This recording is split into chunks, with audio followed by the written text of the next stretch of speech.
함께하면 됩니다. 야! 함께하면 됩니다. 백운기의 정어리TV 함께하면 곧 100만 됩니다. 이야 사랑합니다. 여러분 끝까지 함께 갑시다. 함께하면 됩니다.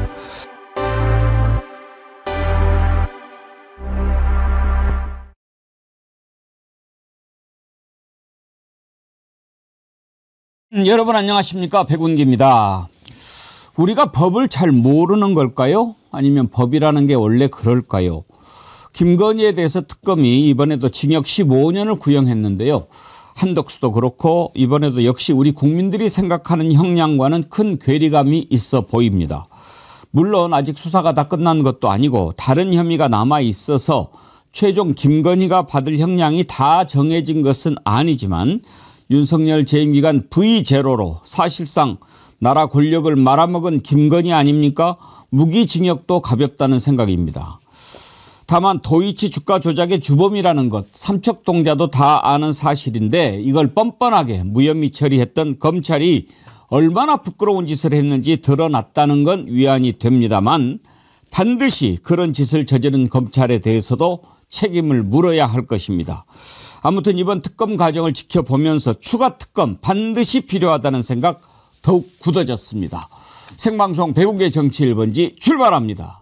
예, 제가 적재적소 적시출 말씀드렸는데 이게 딱 필요할 때 나와야 최고 아니겠습니까? 오늘 날씨가 가장 추웠는데 뜨끈한 김치 우동 어떻습니까? 정말 적시출입니다. 제가 제일 좋아하는 아이템이라고 말씀을 드렸는데 이것을 국물이 아주 너무 시원하고 좋아서 입맛 없을 때 한 그릇씩 드시면 최고거든요. 가격이 좋아요. 1+1+1 모두 3팩에 25,900원. 이거 하나만 끓여도 한 팩에 2인분이 들어있어요. 근데 양이 많아가지고 한 팩이면 3인도 충분히 드실 수가 있어요.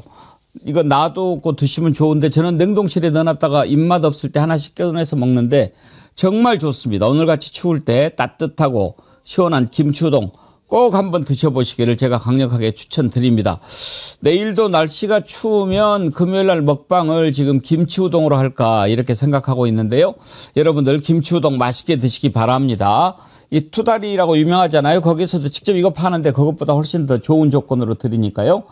전화로도 주문할 수 있습니다. 1551-3158 1551-3158로 전화 주시면 간편하게 하실 수 있고 정어리머리 안내 잘 해주실 겁니다.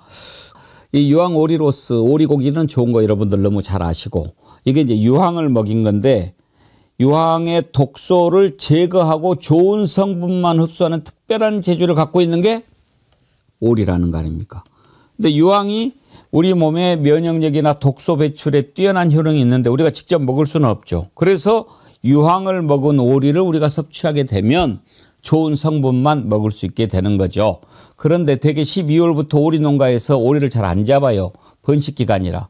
그런데 이번에 특별히 이렇게 주문을 해서 드실 수 있습니다. 그런데 특별 기획 기간이 끝나면 다시 또 올라갈 수 있다고 그러니까요. 이럴 때 많이 구매하셔서 드시면 좋을 것 같습니다. 이것도 3+3 6팩으로 6인분 보내드리는데 19,900원에 무료 배송. 가성비 최고 아닙니까? 이것도 많이 식혀두셨다가 냉동실에 놔두고 한 팩씩 꺼내서 드시면 좋지요. 최고로 좋은 것은 유황오리로스 드시고 나서 김치우동 드시면 끝내주겠지요. 자, 여러분들 많은 사랑 부탁드립니다. 역시 유황오리로스 정어리몰 전화로도 주문하실 수 있습니다. 1551-3158 1551-3158로 주문하시면 친절하게 주문 접수 도와드린다고 하니까요. 많이 이용해 주시기 바랍니다. 오늘 아침이 제일 추운 것 같습니다. 아침에 출근하는데 아주 칼바람이 불더군요. 겨울이 이렇게 성큼 와버렸습니다. 그렇지만 또 주말부터는 조금 풀린다고 하니까요. 여러분들 건강 잘 챙기시기 바랍니다. 오늘 뒤에 정신이 번쩍 들게 하는 푸른 하늘은 뒤에 보이는 산이 광주 무등산입니다. 무등산 천왕봉에 눈이 쌓인 모습 광주 하늘님께서 보내주셨는데요. PD님 이따가 무등산 천왕봉이 보이게 약간 이쪽으로 좀 보내주시면 더 좋겠습니다. 예. 요즘에 광주 무등산이 더 생각나는 그런 어제였습니다. 어제 참 뜻깊게 우리가 1주년을 맞았는데 다 우리가 이렇게 만든 것 아닌가 저는 자부합니다. 남태현님께서 정기회원 가입해 주셨는데요. 정어리물 슈퍼챗 하다가 기본 가입도 안 했습니다. 죄송합니다 하셨는데 아이고 감사합니다. 사실 슈퍼챗 보내주시는 분들 감사드리지만 저는 정기회원 가입해 주신 분들 진심으로 감사하게 생각하고 있습니다. 정기회원 항상 내가 우리 정어리 TV와 함께한다 하는 마음을 이렇게 해 주신 것 아닙니까? 호적을 같이 가겠다. 진심으로 감사하지요. 예. 남태현님 진심으로 감사합니다. 오늘 함께 하실 세 분 패널 소개하겠습니다. 안진걸 민생경제연구소장님 어서 오십시오. 예, 어제 이어서 오늘 또 왔습니다. 어제 오늘도 뵈니까 좋네요. 너무 좋고요. 네. 근데 사실은 1박 2일 동안 내람을 진압한 거잖아요. 12월 13일 날 발발했지만 12월 4일까지 새벽까지 그 다음날까지 사람들이 또 마음을 졸였는데 어제 딱 집회 갔더니 내란 외환 청산하자, 사회적 액션을 하자. 이게 이제 시민단체 공식 피켓이고요. 예. 민주노총도 내란 세력 완전 청산.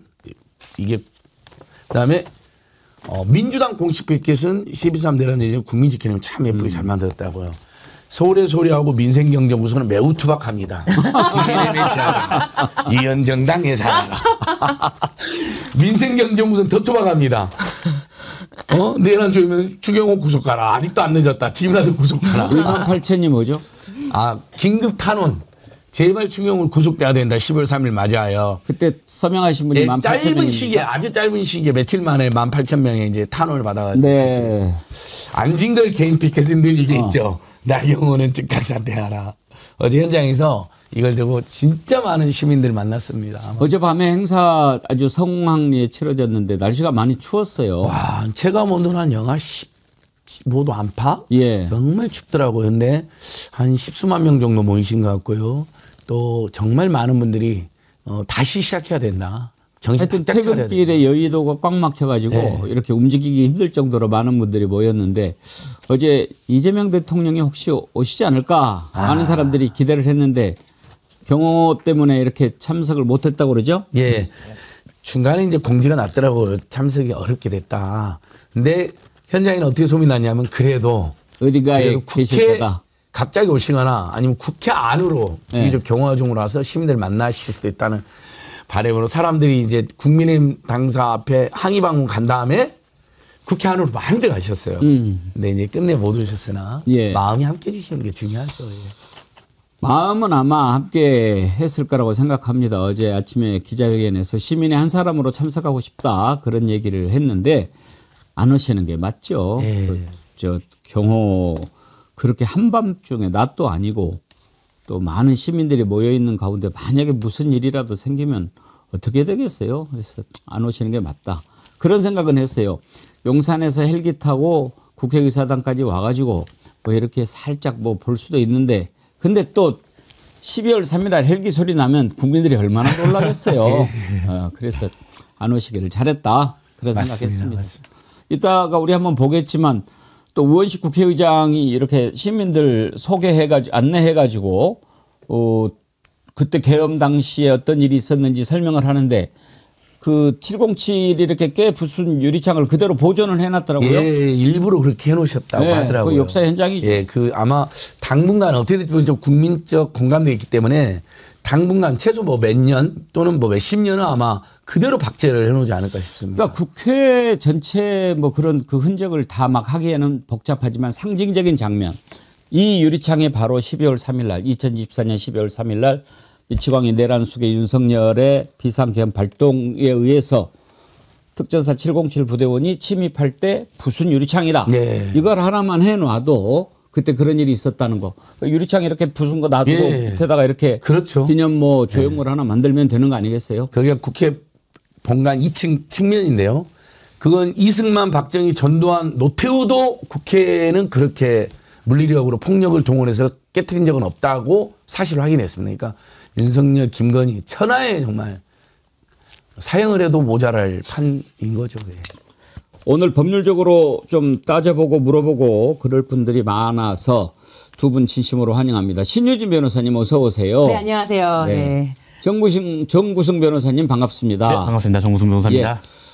쿠팡 개인정보 유출 단체 소송 신청 지금 정구승 변호사님 계신 법무법인에서 예. 이거 집단 소송을 맡겠다. 원래는 저희가 소송 비용이라고 해서 저희가 받는 돈이 아니라 이제 법원에 내는 인지나 송달료를 원래 11만 원씩 받았는데요. 이제 너무 공익적인 차원이고 많은 분들이 동참하시겠다고 해서 저희가 그 부분은 법인이 부담하고 예, 나머지 이제 성공보수만 받아가는 조건으로 처음에 들어오실 때 아무런 조건 없이 들어오시면 진행할 수 있도록 준비해 놨습니다. 안진걸 소장님 이거 훌륭한 일이죠. 그럼요. 어제 이제 집단 소송을 하는 변호사님들이 몇 분 계시는데 정구승 변호사님 같이 조금 더 신뢰받고 조금 더 실력 있는 분이 하시는 게 좋습니다. 왜냐하면 이런 일이 있으면 여러 법조인이 뛰어드는데 조금은 날림으로 또는 너무 많은 비용을 요구하는 경우도 가끔 있습니다. 근데 대부분의 변호사님들이 그렇지는 않으신데 그중에서도 정구승 변호사님 팀을 제가 강추해보고 싶고요. 소송에 혹시 조금 부담스러운 분들은 어제 참여연대랑 소비자연맹에서 집단 분쟁 조정 신청부터 하자는 분들도 있는데 그게 서로 힘이 되거든요. 양쪽에서 다. 그래서 그 둘 중에 하나는 꼭 해보시면 어떨까 권유드려봅니다. 예. 그러면 만약에 법무법인 일로에 단체 소송 의뢰를 하고 싶으면 이 QR코드만 딱 찍으면 되는 겁니까? 예, 가면은 저희가 카페로 왜냐면 공지사항을 좀 보셔야 돼요. 그 카페로 연결이 되고요. 공지사항 보시고 거기에 있는 그 링크로 들어가시면 저희 네이버 폼 통해 갖고 정보 확인한 다음에 그대로 이제 전자소송으로 입력할 수 있게 하고 있고요. 지금 오케이. 팀원이 거의 11명, 12명이 동원돼 갖고 준비를 하고 있습니다. 저희가 뭐 이렇게 대규모 지금 벌써 4만 명 넘게 신청을 해주셔갖고 대규모로 진행되고 있는데 잘 준비해갖고 역사에 한번 또 이름을 남겨보도록 하겠습니다. 좋습니다. 이쁜이 마음님 대단하십니다. 변호사님 짱이시네요. 칭찬해 주셨고요. 다니에요님 신유진 변호사님은 날로 아름다워지세요. 더 어려 보이십니다. 아이, 참, 감사합니다. 네. 몸둘 바를 모르겠습니다. 여러분들의 사랑 덕분에, 네, 날로 여러분들께서 사랑해주시는 것 같습니다. 정어리몰에 있는 걸 그럼요. 자주 드시면서 맞아요. 더 젊어지셨다고. 맞습니다. 정어리몰. 예. 저는 정어리몰 너무 사랑합니다. 저는 정어리몰. 안진걸 소장 오늘 컨디션 좋은데요. 아니, 어제 12월 3일 그 행사하느라고 술을 못 드셨고. 예.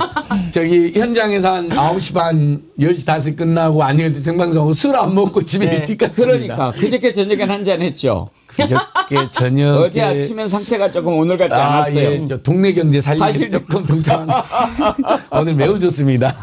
여러분, 정어리몰에 황금향 드시고 예뻐지세요. 네, 그러면 네. 김치우동도 맛있습니다. 김치우동은 그냥 기가 막힙니다, 그냥. 오늘 정어리몰 광고 있다가 기대를 해보겠습니다.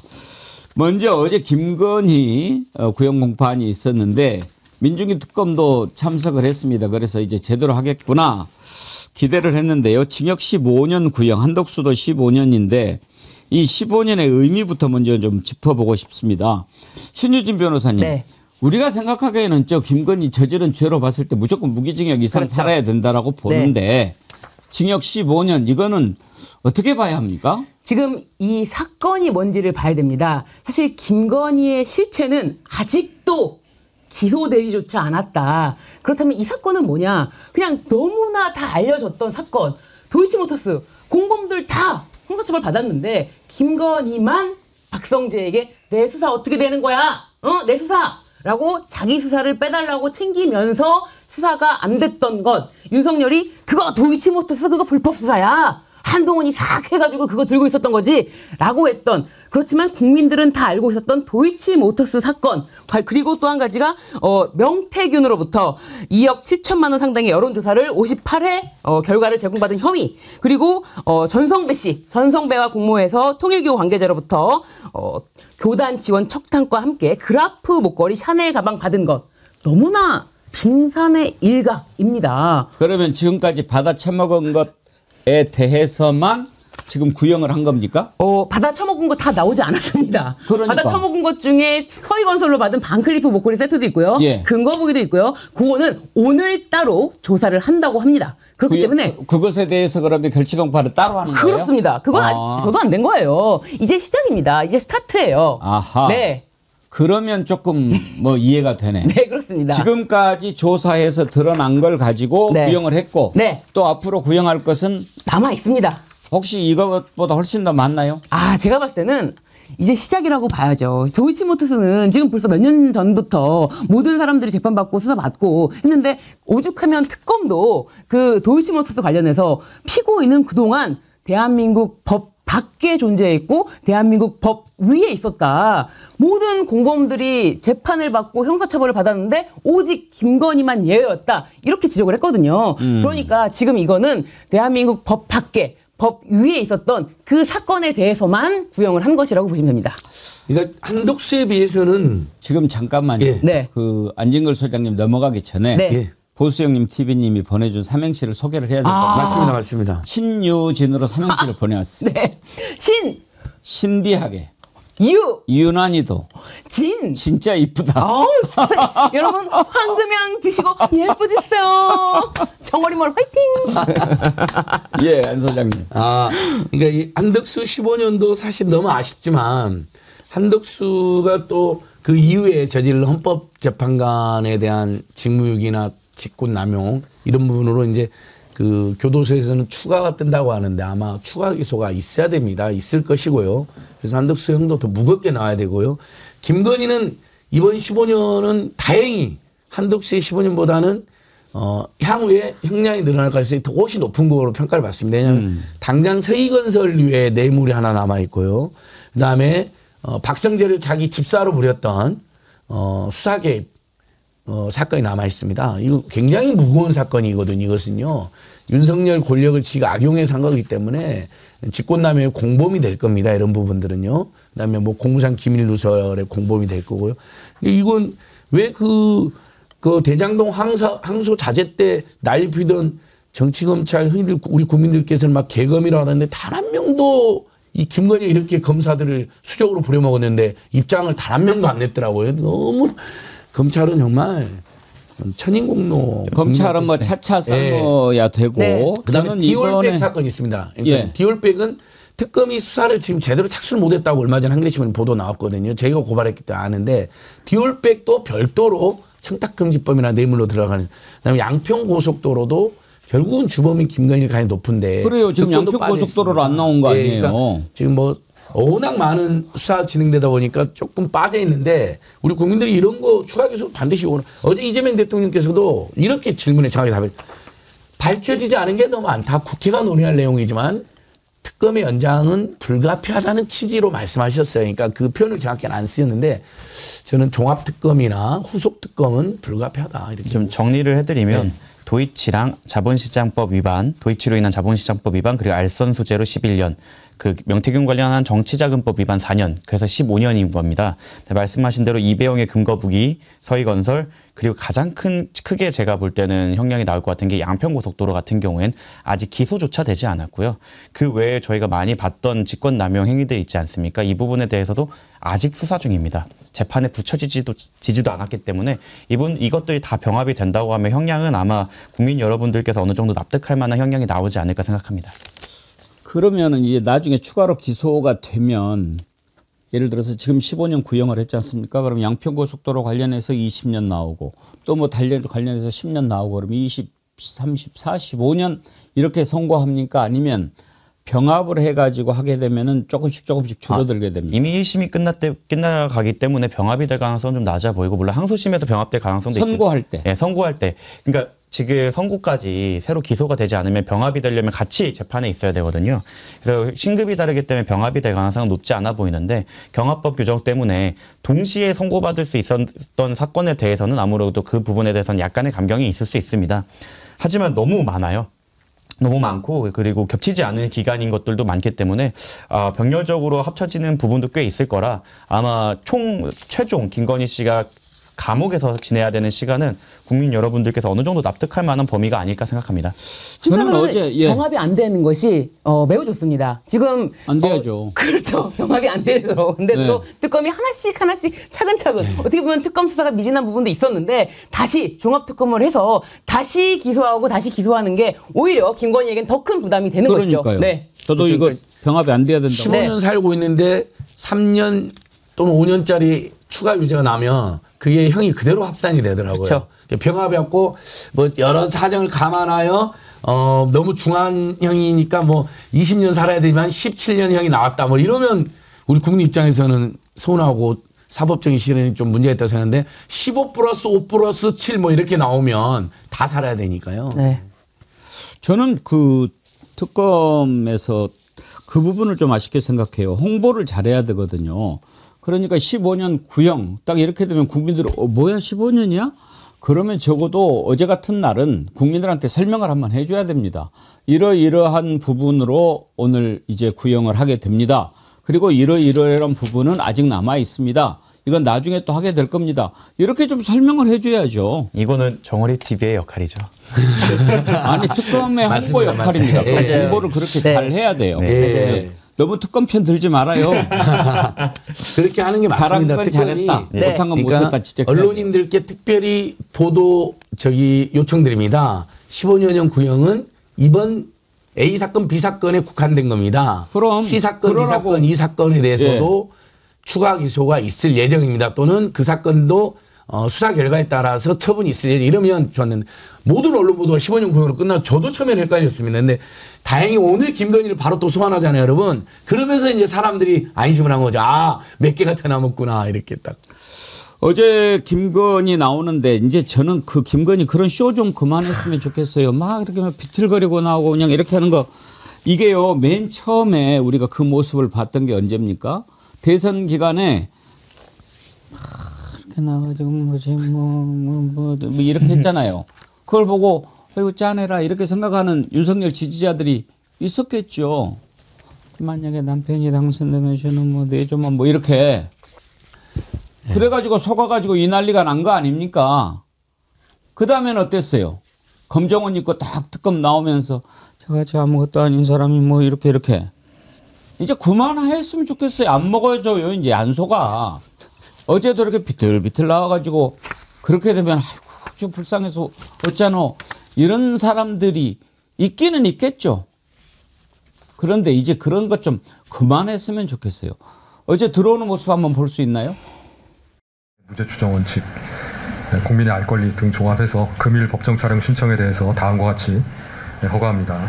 다음 촬영 일시 2025년 12월 3일 금일 12회 공판기일 촬영 장소 본 법정 촬영 종류 비디오 녹화 및 사진 촬영 촬영기기의 종류 및 개수 ENG 방송 카메라 2대 사진기 4대 등 한 후에 합니다.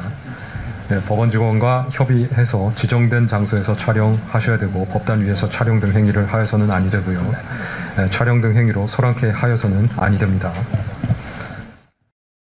왜 휠체어를 타고 오지 그랬을까요? 근데 신유진 네. 변호사님 저 마스크 거꾸로 쓴 거 아니에요? 맞습니다. 저거를 기자들이 보니까 뭐가 이상하다 보니까 마스크를 확대해 보니까 마스크가 거꾸로 쓴 걸 확인할 수가 있는데요. 글쎄요.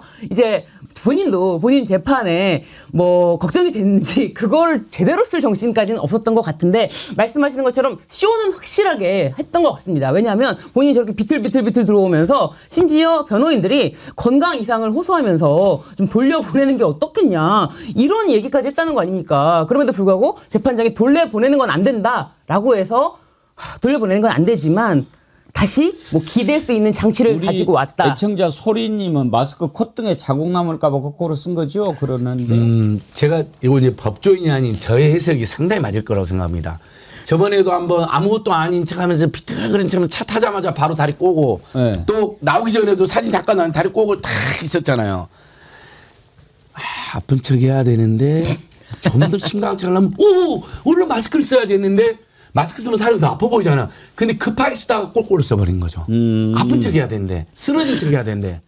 제가 그래서 재판을- 거꾸로 썼습니다. 마스크 거꾸로 쓰기 쉽지 않습니다. 저것은 급하게 썼을 때 벌어진. 제가 코로나 때 갑자기 어디 마스크 걸릴 뻔할 때 얼른 했는데 거꾸로 쓰니 몇 번 있어서 압니다. 저 재판을 참관을 하고 왔었지 않습니까? 예. 네, 그 실내관계인 동서로 갔었는데 들어올 때만 보통 촬영되고 그 다음에는 잘 촬영이 안 되는 경우가 많지 않습니까? 그래서 들어올 때는 비틀비틀 들어오긴 해요. 그런데 들어와서 자기한테 불리한 거 있으면은 눈에 힘을 주고 불아리면서 변호인들을 다그치는 걸 보면 건강 이상은 없는 것 같고 그냥 연기에 불과하다는 게 너무 많은 기자들과 저에 의해서도 밝혀진 바가 있기 때문에 그런 것들이 이제 재판장님에게 뭐 영향을 끼치거나 이러진 않을 것으로 보입니다. 저는 김건희 저런 모습 볼 때마다 참 가증스럽다, 악랄하다, 참 요망하다 그런 생각이 드는데요. 김건희와 관련된 사진 3장은 영원 역사 속에 남을 거라고 생각합니다. 마포대교 가가지고 이렇게 지시하는 장면, 경복궁 근정전에서 다리 쫙 벌리고 민소매 입고 이렇게 했던 거, 선글라스, 의자에 앉은 사진도 있으면 참 좋았을 텐데, 그리고 이제 디올백 받으면서 최재형 목사 앞에서 코 칙칙 푸는 거, 이 3가지 모습은 김건희가 어떤 자였는가를 보여주는 대표적인 사진으로 기억이 될 겁니다. 언제 한번 그 3장을 준비해서 여러분께 보여드리도록 하죠. 이제 정리를 하면 김건희에게 내려진 징역 15년 구형은 김건희에 대한 모든 것이 담겨 있는 것은 아니다. 그리고 앞으로 더 조사하고 더 기소해서 구형이 더해지면 훨씬 더 긴 세월 될 것이다. 이것 여러분께 말씀을 드립니다. 저는 일단 도이치모터스 주가 조작과 관련해서 15년 구형 내리는 것 보면서 뭐가 생각이 났느냐. 그래, 일단 이것만이라도 어디냐. 검찰이 어떻게 했습니까? 저는요, 조상원 이자를 결코 용서할 수가 없습니다. 결코 잊을 수가 없습니다. 뭐라고, 나중에 역사 앞에 뭐라고 이야기할지 모르겠어요. 이런 자들은 되게 그러죠. 내가 한 거 아니에요. 그냥 발표문 읽은 거예요. 이자들이 했습니다. 뭐라고 했습니까? 여러 가지를 다 조사해 봤는데 김건희 관련성 찾을 수가 없었습니다. 그래서 무혐의 결정했습니다. 이 말을 국민 앞에서 뻔뻔하게 했어요. 들어봅시다. 시세 조정 범행을 인식 또는 예견하면서 계좌 관리를 위탁하거나 직접 주식 거래를 하였다고 보기 어려워 금일 피의자에 대해 혐의 없음 결정을 하였습니다. 저 조상원 우리가 반드시 기억해야 됩니다. 지금 뭐 하고 있습니까? 제가 확인해 보진 않았지만 아마 지금쯤 퇴직을 하지 않았을까. 변호사 하고 있습니까? 아마 그럴 것으로 보입니다. 제가 바로 확인해 보겠습니다. 결혼자가 변호사 하고 있으면 됩니까? 이게 심정적으로는 저런 부분에 대해서 이제 문제를 삼아야겠지만 당장은 변호사를 그만두게 할 방법은 없고요. 아마 2차 특검이나 종합 특검을 통해서 저 무마시켜준 것에 대해서 처벌할 수 있게 되는 길이 열린다면 아마 국민들께서 원하시는 결과가 또 나오지 않을까 생각합니다. 지금 저자들에 대해서 일단은 특검이 지금 강제 수사를 벌이고 있죠. 대검찰청, 서울중앙지검 4차장실, 이자가 4차장이었죠. 예. 조상원. 그리고 반부패 2부장실 압수수색했는데 이자들이 뭐 때문에 무혐의 결정을 했는가 이것 들여다보는 거 아니겠어요? 신유진 변호사님? 그렇습니다. 박성재가 텔레그램을 김건희, 김안방으로부터 받은 게 있지 않습니까? 내 수사 어떻게 되냐. 그리고 이원석 검찰총장이 꾸린다는 그런 전담팀, 그거 어떻게 되는 거냐는 구체적으로 질문을 하고 그리고 그 전담팀에 대한 인적 구성이라든지 이런 것도 깊숙이 관여하면서 왜 내 수사 이렇게 하고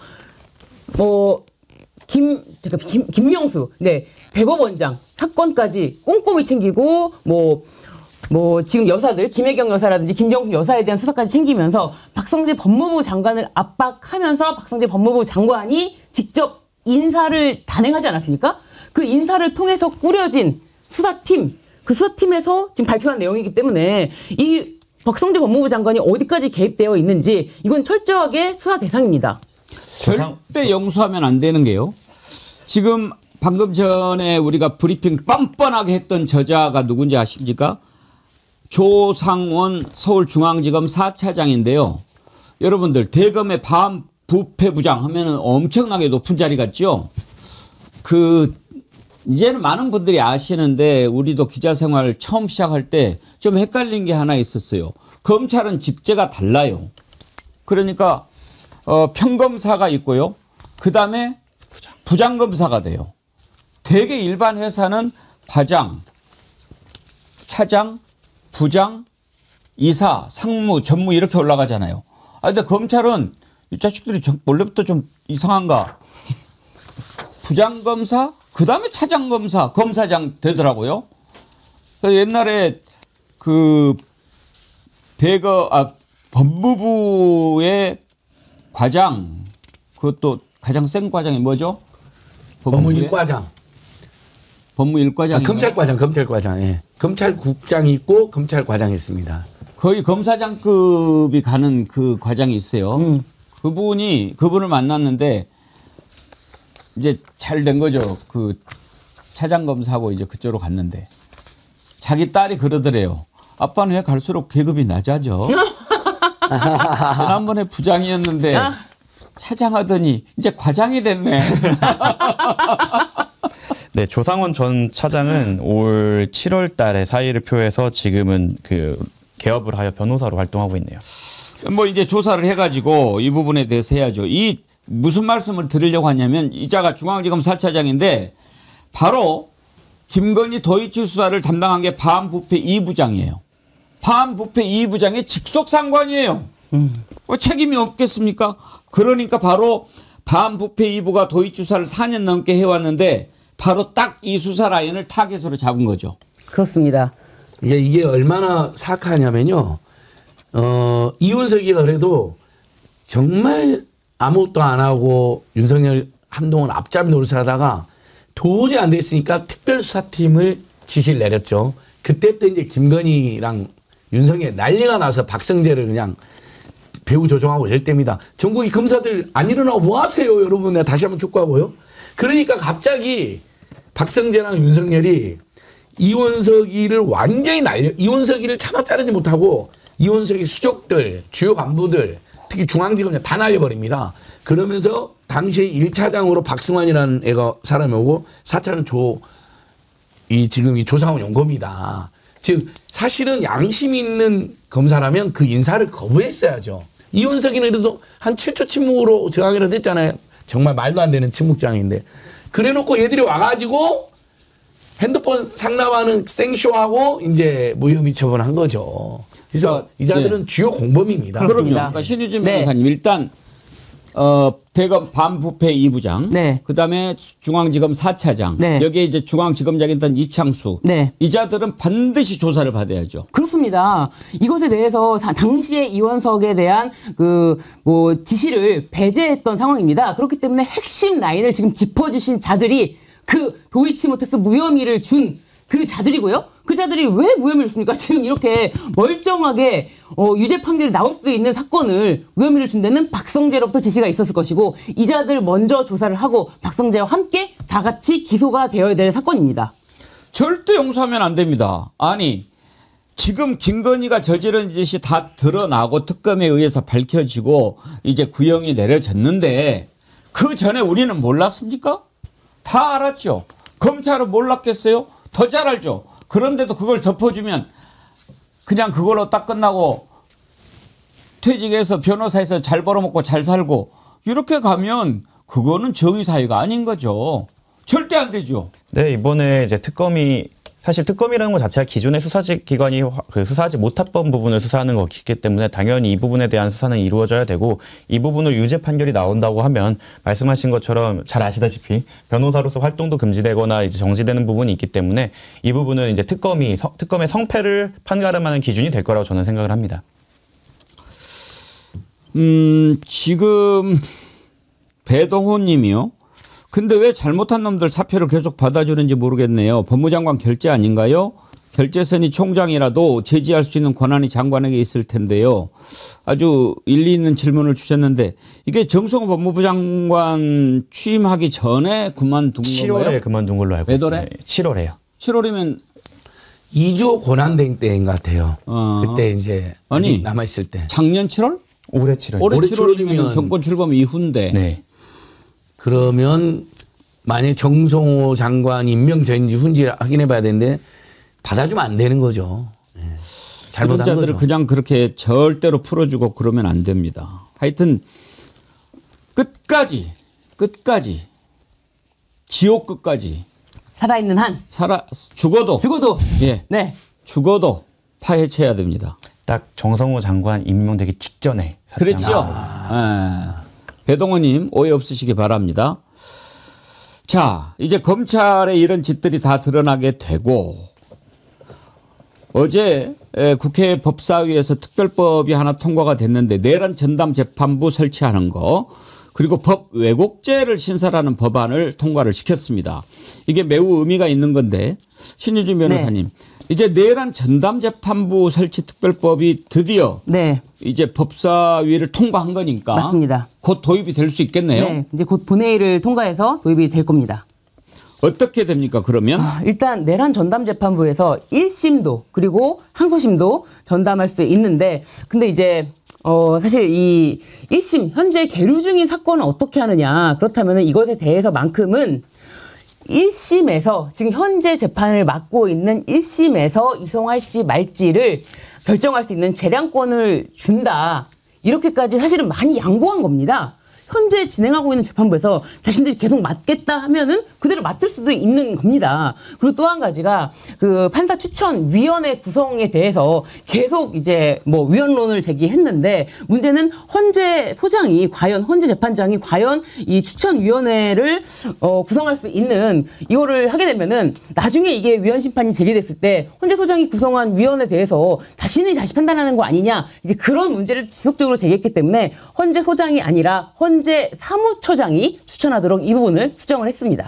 그동안 이거 논란이 있을 때마다 위헌이냐 어쩌냐 뭐 그런 얘기가 나왔는데 네. 위헌 가능성은 어떻게 보십니까? 정구승 변호사님? 위헌 소지가 아예 없다고는 할 수는 없습니다. 그래서 근데 이 소지를 최대한 줄이기 위해 그래도 뭐 합헌 결정 뭐 6대 3이라도 합헌이 나오면 합헌인 거기 때문에 최대한 합헌으로 나올 수 있도록 입법 과정에서 좀 꼼꼼하게 최대한 그 소지를 줄이는 게 중요하다고 생각합니다. 예. 애초에 이제 그 본인들 체포할 때부터 윤석열 같은 경우는 헌법재판소로 무조건 다 끌고 가고 있기 때문에 분명히 헌법소원이든 위헌법률심판이든 모든 걸 다 시도할 겁니다. 이런 걸 염두를 해두고 실무진에서는 그 법 조항을 좀 꼼꼼하게 만들어서 위헌 판단을 좀 빠르게 합헌 판단을 받았으면 좋겠다는 생각하고 있습니다.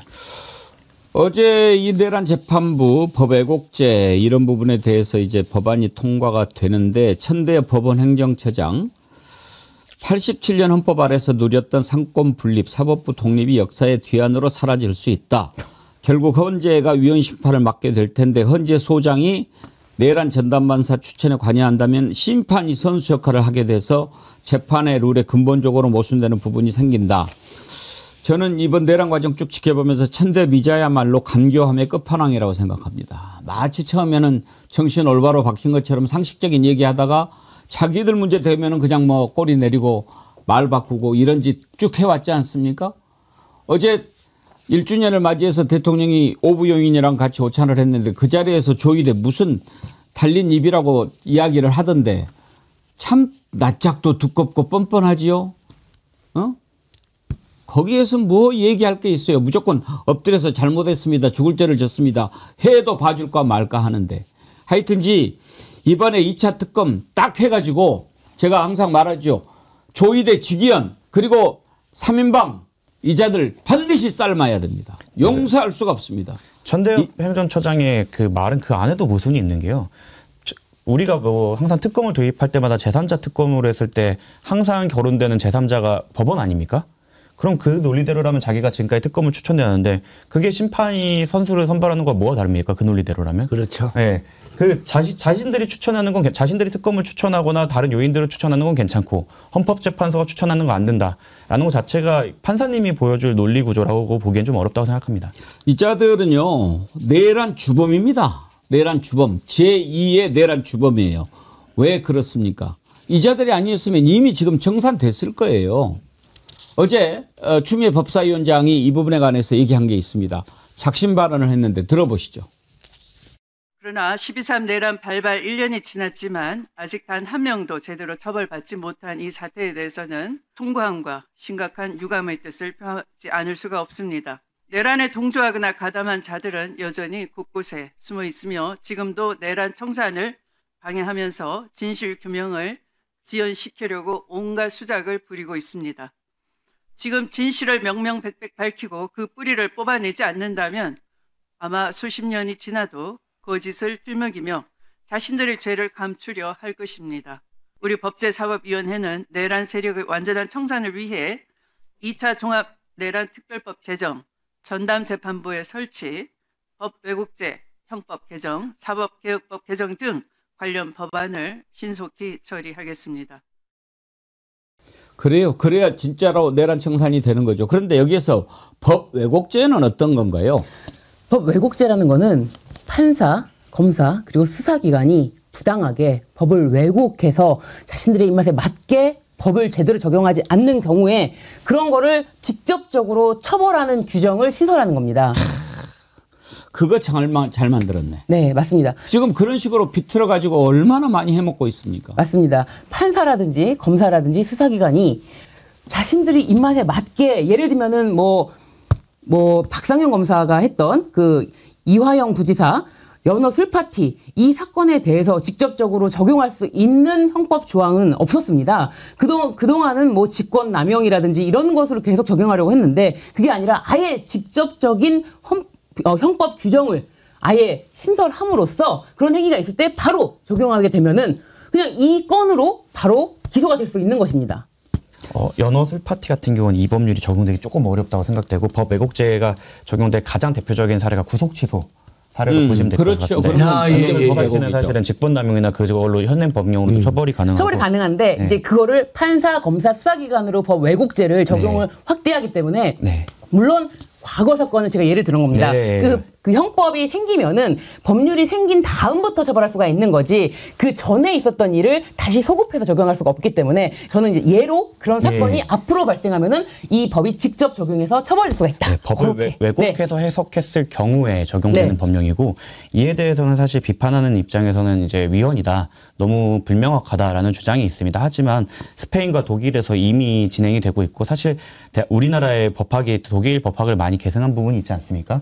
독일에서 이미 충분하게 시행이 잘 되고 있던 법령이기 때문에 이 부분에 대해서는 비교법적으로도 문제가 없다고 생각이 됩니다. 예. 그러니까 가장 쉬운 예로 최근에 그 정영양 녹취록을 누가 들어도 특정인 사람인데 정진상 실장님의 녹취록을 그 1차 녹취록 다르게 검사들이 조작해서 법원에 냈잖아요. 이제 이런 것은 뭐 문서 위조 뭐 이런 것도 있었지만 사실관계를 현저하게 왜곡해갖고 제출한 거거든요. 이런 부분들은 다른 기존의 처벌 외에 훨씬 더 강하게 법 왜곡죄로 검사가 분명히 이게 안진걸이라고 분명히 1차 녹취록이 있는데 그것을 예를 들면 안철수라고 딱 해갖고 내버린 거거든요.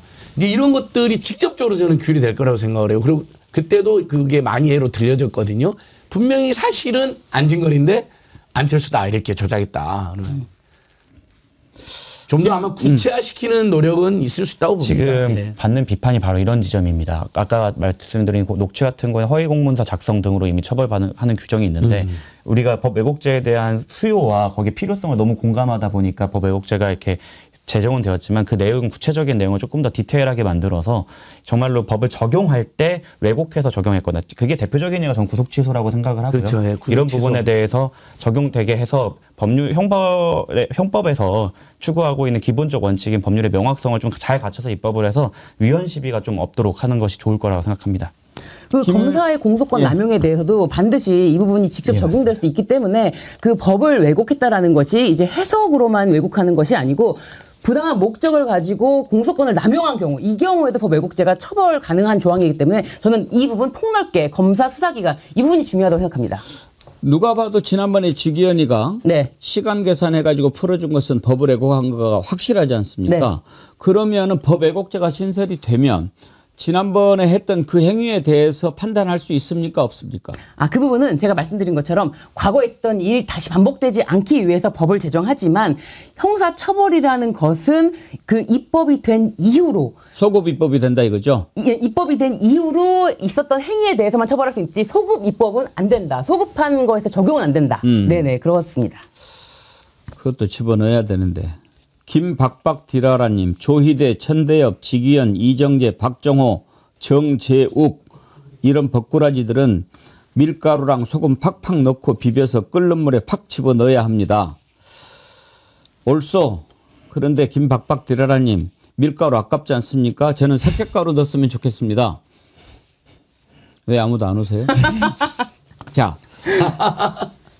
억지로 웃지 마시고. 아닙니다. 안 웃어도 돼. 제가 얘기할 때 웃는 확률이 20%가 안 넘어요.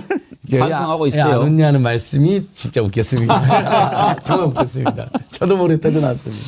오늘 아침에 제가 참 울림이 있는 칼럼을 하나 봤어요. 그래서 여러분과 나누고 싶은데 오마이뉴스에 임상훈의 글로벌 리포트라는 게 있는데 여기에 보면 제목이 내란의 편에 서는 사법부 탱크보다 더 위험하다.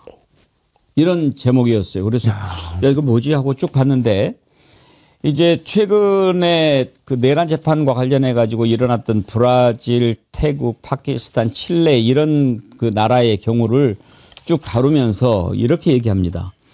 내란은 탱크로만 일어나지 않는다. 어떤 나라는 탱크가 움직였고 어떤 나라는 법원이 민주주의를 무너뜨리는 도구가 되었다. 내 나라의 사례가 보여주는 것은 하나다. 헌정이 위기를 맞을 때 사법부가 어디에 서느냐가 그 나라 민주주의의 바닥과 천장을 결정한다는 사실이다.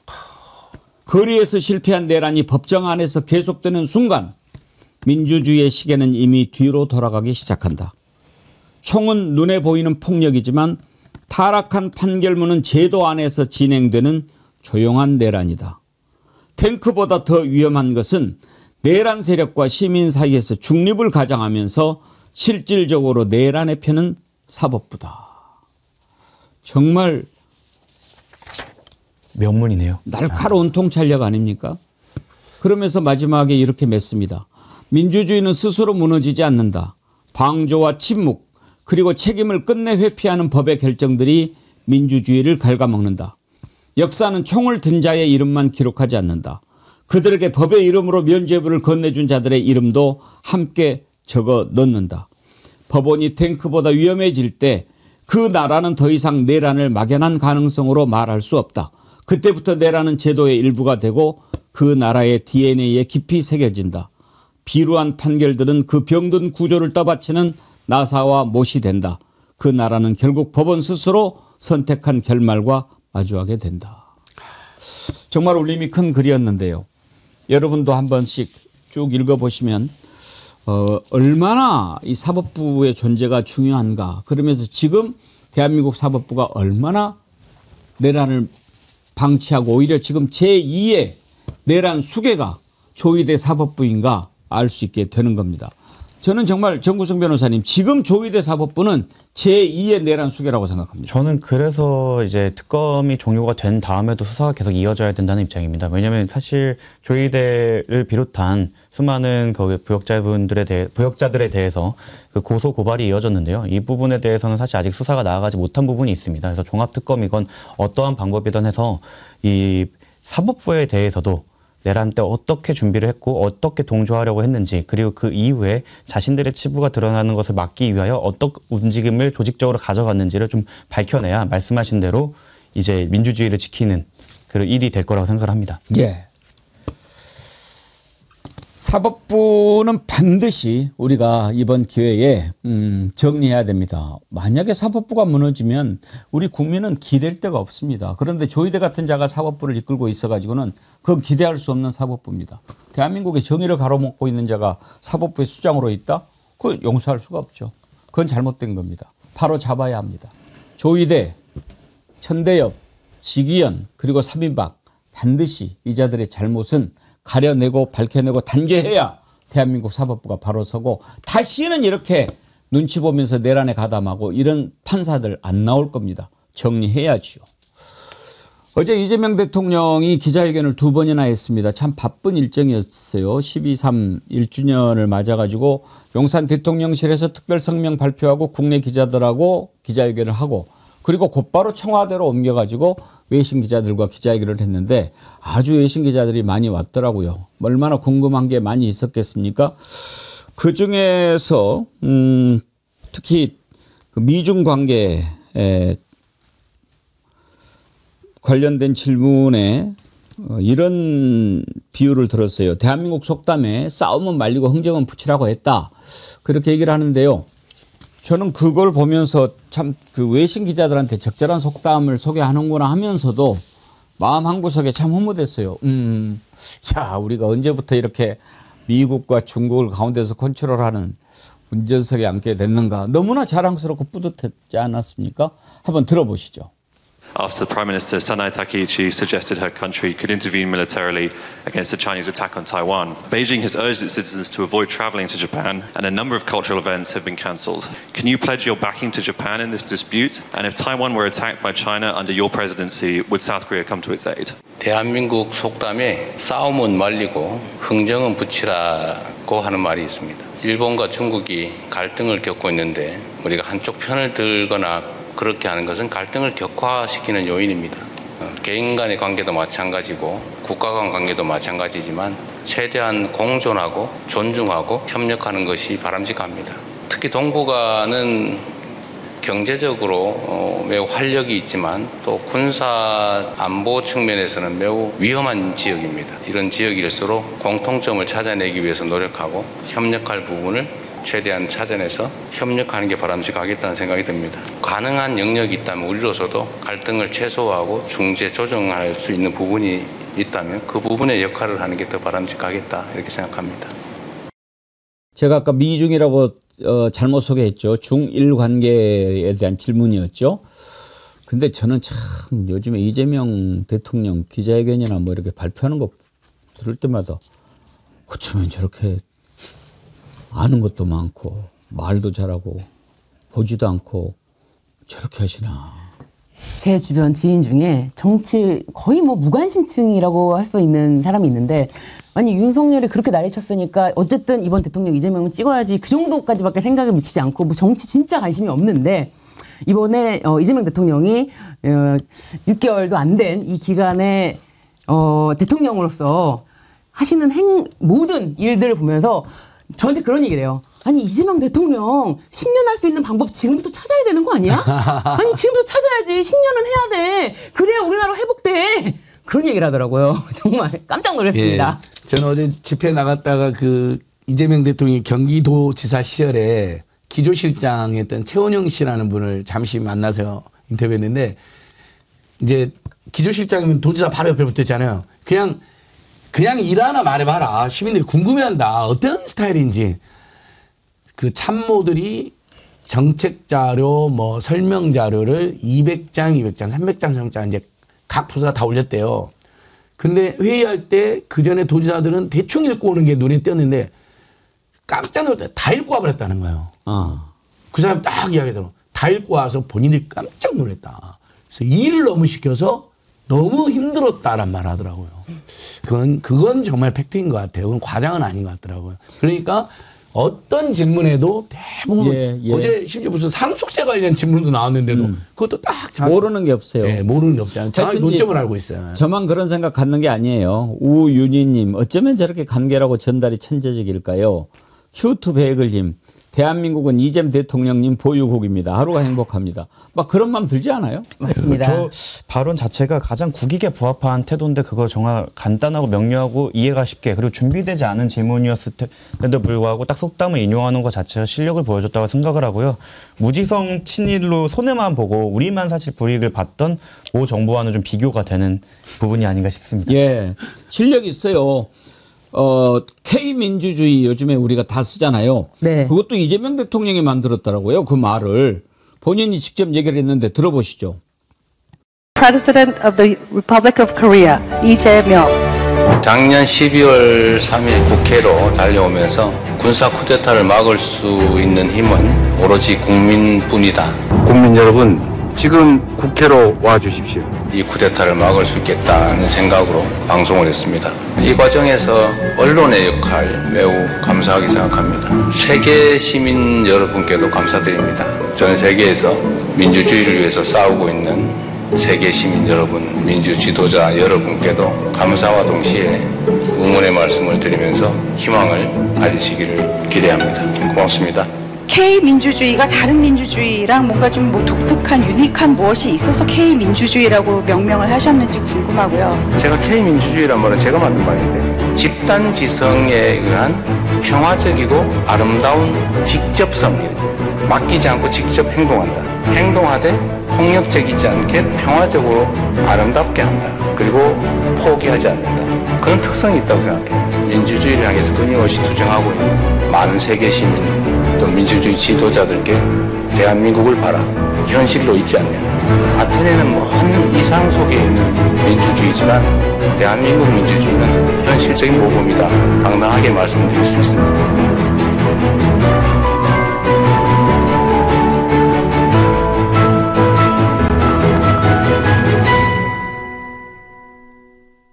사람이요,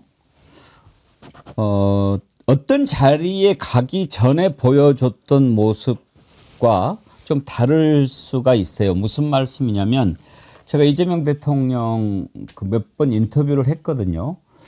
MBN에 있을 때 대선 후보 나왔을 때 인터뷰했었고, KBC에서 있을 때 또 대통령 후보 인터뷰를 했었고, 이번에 이제 대선 후보 나왔을 때 인터뷰를 하고, 공식적으로 한 3번 인터뷰를 했는데, 그때 참 정리가 잘 돼 있는 분이구나, 말씀을 참 잘하시는구나, 유리하다라고 생각은 했어요.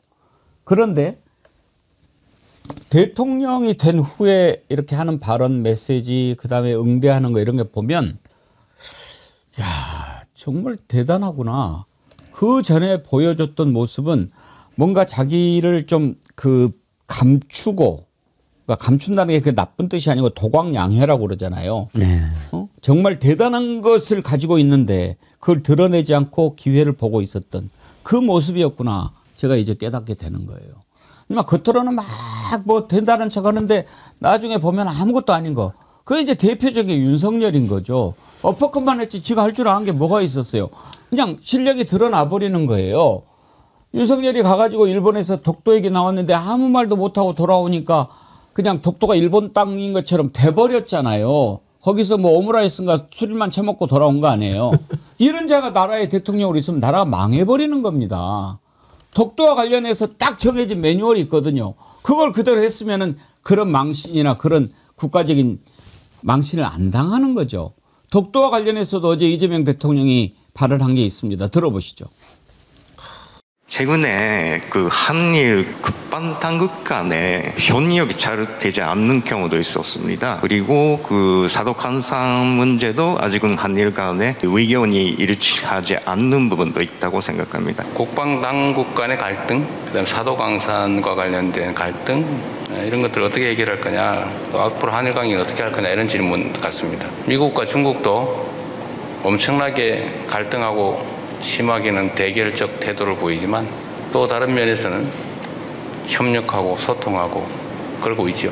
한일 관계도 마찬가지다. 우리가 독도를 둘러싼 감정적 갈등, 이건 현실적 갈등은 아니죠. 그 대한민국이 실효 지배하고 있는 명백한 대한민국 영토인데 그 누가 뭐라고 한다는들 뭐 상관 있어요. 사도강산 같은 과거사 문제, 이런 문제들도 사실은 그렇게 깔끔하게 해결된 건 아닌 게 분명합니다.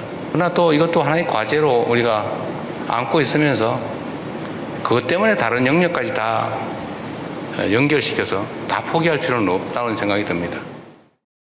저게 정답이에요. 저게. 지금까지 이재명 대통령 당선돼가지고 일본 총리 이시바 만나가지고 야 너네가 잘못했어. 면전에서 한마디 한 거 있어요? 없어요. 그렇지만 할 말 못한 거 있어요? 없어요. 바로 그게 외교인 겁니다. 그냥 명색이 대통령이라고 하는 자가 말이죠. 그 나중에 재판정에서 하는 얘기 보니까 이자의 천박함이 어디까지인가. 세상에 그래도 한나라의 대통령을 했던 자가 외국에 나가면은 좀 돈 주라고 이렇게 해가지고 짜증나가지고 그런 말이나 해대고 말이죠. 방금 두 번의 답변은 정말 완벽하네요. 완벽하지요. 전 세계 사회운동 이론 중에 가장 아름다운 민주주의는 비폭력 직접행동이라는 이론이 자리 잡았거든요. 그러니까 non-violence, direct action이었고, 이건 제가 이제 사회학이나 사회학 공부하면 무조건 공부하게 되는데, 사실 근데 그렇게 안 돼요. 대부분 선진국도 보면 아무리 정당해도 일단 막 은행이라든지 다국적 기업 방압도 막아고 그러잖아요. 그러니까 진보 진영에서도 평화적으로 해야 된다고 하지만 그게 안 되거든요. 근데 대한민국은 그걸 2016년하고 2008년에 한 번, 2016년에 한 번, 그 다음에 물론 2008년에는 이제 이명박 때 깨지긴 했지만 2016년, 이번에 두 번, 2024년이죠. 두 번을 촛불 시민혁명 비혁명으로 성공해냈잖아요. 그래서 외국에서는 그걸 캔들라이트 무브먼트라고도 이렇게 굉장히 찬양하는데 외국 사람들이 왔고 피스풀, 뷰티풀, 원더풀하고 하거든요. 그걸 보고. 근데 그걸 대통령이 기자들 다시 한번 설명해 준 거예요. 아름다운 직접 행동. 직접 행동하는데 비폭력이다.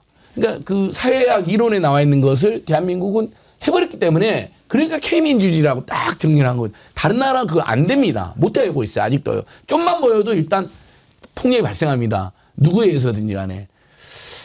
참 감동적이네요. 저 정리. CHCHO님, 지도자가 되려는 자는 독서를 많이 해야죠. 그런데 윤석열 방을 보면 책 한 권 보이지 않았어요. 평생 책 한 권 제가 아버지가 준 거 살짝 봤다는 거 아닙니까? 세상에서 제일 위험한 사람이 책 한 권 본 놈이에요. 책을 아예 안 읽으면 괜찮아요. 그러면 머릿속에서 지혜가 저절로 자라나가지고 자기 생각을 하게 되거든요. 근데 딱 책 한 권 읽은 놈은 그것만이 정답인 줄 아는 거예요. 신두렵님, 이재명 대통령은 하나하나 정말 야무지고 똥도 버릴 게 없어요. 아닙니까? 아 진짜. 예. 식사 시간 돼 가는데. 한 가지만 더 짚어보죠. 이재명 대통령이 지난 그러니까 그제 국무회의에서 아주 중요한 발언을 했는데 정교 분리, 우리 헌법에 정교는 분리 이렇게 딱 원칙이 있죠.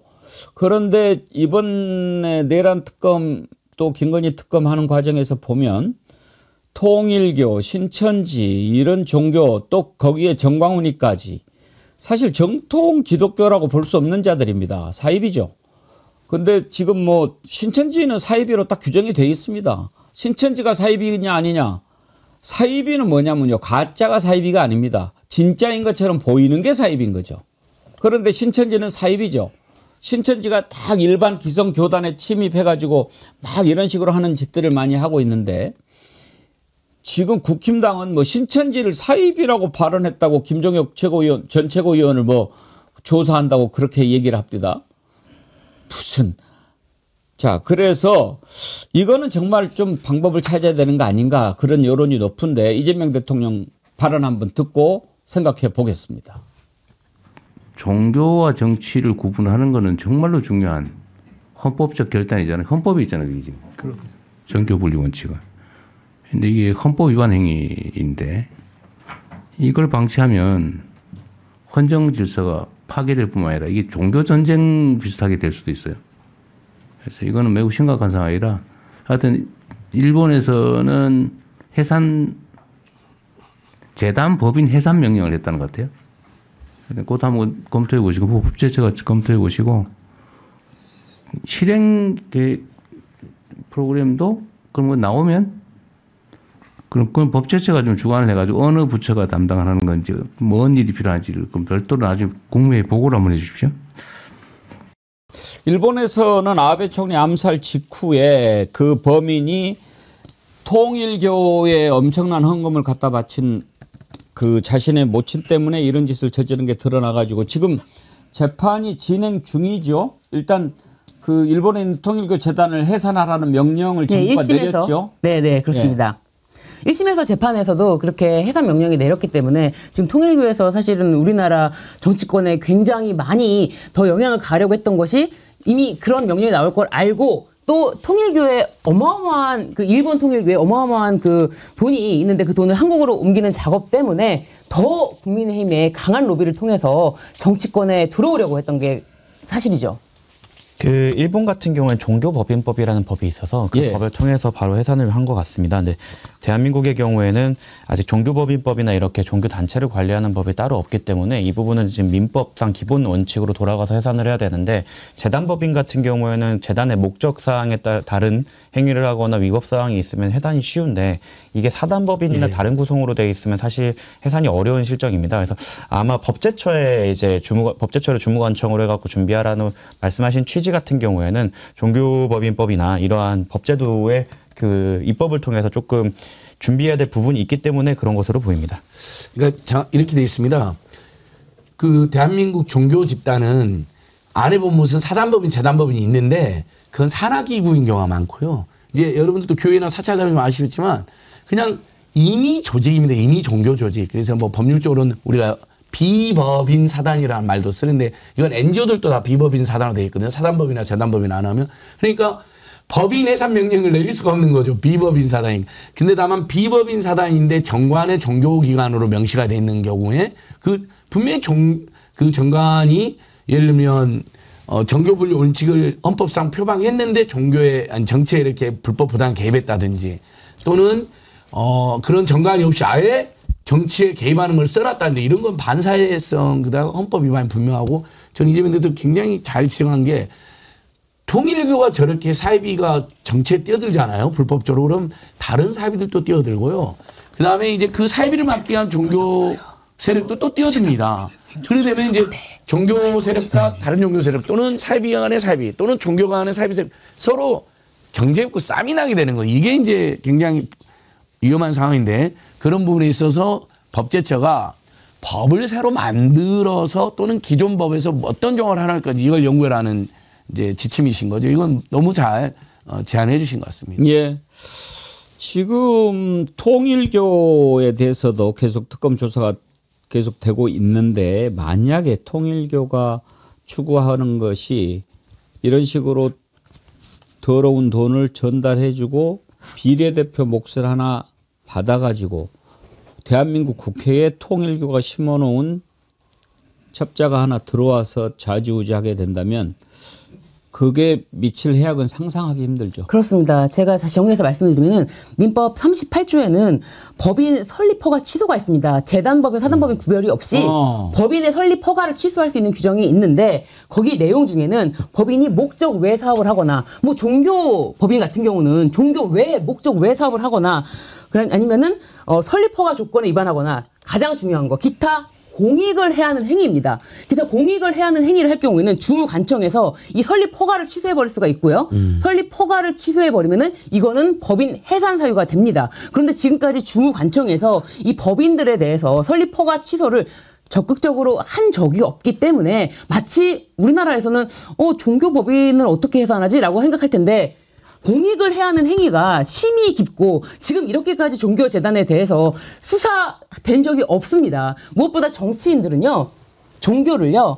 괜히 건드렸다가 종교인들에 대한 표심을 잃을까 봐 그것에 대해서 말하는 게 굉장히 주저했는데 이런 부분이 심히 공익을 해야 하는 경우 주무관청에서 설립허가 취소 규정이 있다는 점 이런 점까지 다시 한번 상기시켜주는 굉장히 중요한 대통령의 발언이 아니었나 싶습니다. 그 재단법인으로 말씀드렸던 이유가 사단법인은 사실 해산을 하게 된더라도 청산 절차를 거쳐서 그 재산이 온전히 정관에 정해진 사람한테 넘어갈 수 있어요. 예를 들어 통일교로 한다면 한학자 총재를 뭐 정관이나 이런 데에서 해산 시 그 재산이 귀속되게 해놓는다고 하면 사실 실효성이 없거든요.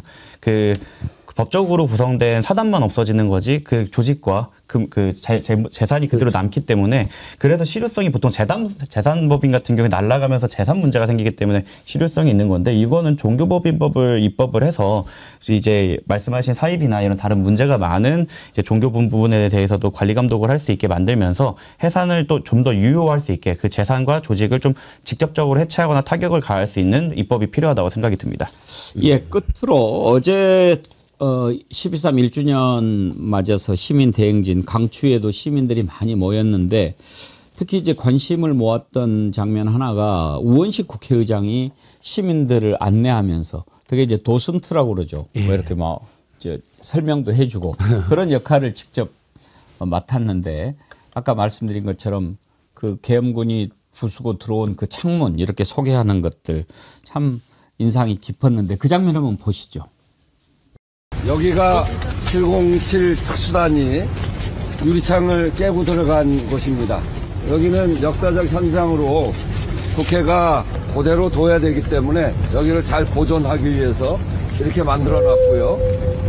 이게 233호인데 국민의힘 정책위원장실입니다. 저기서부터 칸을 세고 와서 여기를 깼다고 그럽니다. 하나씩 이렇게 세면서 여기 와서 이걸 깼다고 하니까 이게 뭔지 좀 더 조사가 돼야 되는 거 아닌가? 만약에 그렇다면 무슨 타겟을 딱 정해놓고 그 장소를 침입한 것 아니겠습니까? 여기서 잠깐 예고 하나 해드리겠습니다. 여러분들 매주 찾아가는 이슈 1번지 있지 않습니까? 오늘도 저녁 6시에 여러분 찾아갑니다. 오늘 특별 출연할 손님이 김상욱 의원입니다. 김상욱 의원은 그날 비상계엄 해제 찬성 투표를 한 뒤에 국힘에서 완전히 배신자 취급 당하지 않았습니까? 지금은 이제 민주당 의원이 됐습니다만 그날 어떤 일이 있었는지 여러분께 생생히 증언을 해드릴 겁니다. 오늘 오후 6시에 이슈 1번지 민주당의 김상욱 의원 만나는 거 여러분들 많은 시청 바라겠습니다. 안진걸 소장님 방금 우원식 의장이 직접 이렇게 소개하면서 시민들한테 했는데 정말 그 장소를 보존해야 되는 것은 확실하지만 그 경위는 한번 조사를 해봐야 돼요. 그건 정확히 진짜 조사가 있느냐면 왜냐하면 그게 지금 국민의 원내대표실 뭐 정책위원장실 칸으로 알려지고 있지 않습니까? 그 옆칸이나 윤석열이 추경호한테 야 원내대표실도 우리가 다 접수하니까 니들 빨리 빠져 이렇게 했을 수도 있겠다는 생각이 순간 들었습니다. 거기가 국민의힘 지도부 방이라는 걸 하게 됐거든요. 근데 세고 들어가서 국민의힘 쪽 사람들이라도 먼저 빼돌리고 그다음에 민주당 의원들은 잡아와 이렇게 이제 지시가 내렸다면 일부러 그 지도부가 그쪽에 있을 수도 있으니까 이어바로 그리 들어간 거 아닌가는 혼자 이건 뭐 지금으로서는 상상인데 워낙 윤석열 당시에 뭐 상상을 초월한 짓을 했기 때문에 저도 저 칸을 세고 들어왔다는 건 제가 처음 봤고 또 비교적 안 알려진 사실. 저도 처음 알았어요. 예, 그리고 비교적 안 알려진 사실이 이제 이제 나왔는데 뉴스토마토 기자는 실제로 이 계엄군이 당시에 케이블 타이로 뭐 문을 다 들어온 게 아니라 기자를 포박해서 끌어는 데가 또 저쪽이거든요. 그래서 지금도 보면요, 여러분 1, 2, 3 사태랑 1박 2일 동안 안 알려지거나 미공개된 사진의 영상이 꽤 있습니다. 이게 저는 좀 더 많은 국민들, 대다수 국민이 볼 수 있게 조금 더 많이 홍보가 되고 체계적으로 좀 정리가 됐으면 좋겠습니다. 그래요. 사실 지금 내란 그 청산하는 과정에 있어서 우리가 차분하게 옛날을 돌아보지 못하는 측면이 있는데 정말 이런 것도 필요하죠. 네, 저는 사실 저 현장에서 옆에서 유리창 깨지는 소리까지 들었었는데 네. 그래서 막 그 시민분들이 유리창 깨졌으니까 빠르게 이제 다시 우리도 안으로 들어가야 되는 거 아니냐 했을 때 제가 그때 본관 입구로 막고 있다 보니까 그 뒤에서 막 소리가 들리더라고요. 보좌진들이 막을 테니까 입구가 뚫리면 안 된다. 막 그랬던 그때 아기규환이었던 그 입구 생각이 나니까 정말 다시 한번 안도의 한숨을 내쉬게 되는데. 참 그런데 제가 얼마 전에 그 얘기를 우리 다니엘 PD한테 들었는데 지금 정구승 변호사님이 완전히 대한민국의 포레스트 검프더라고. 아니 그거 알아요?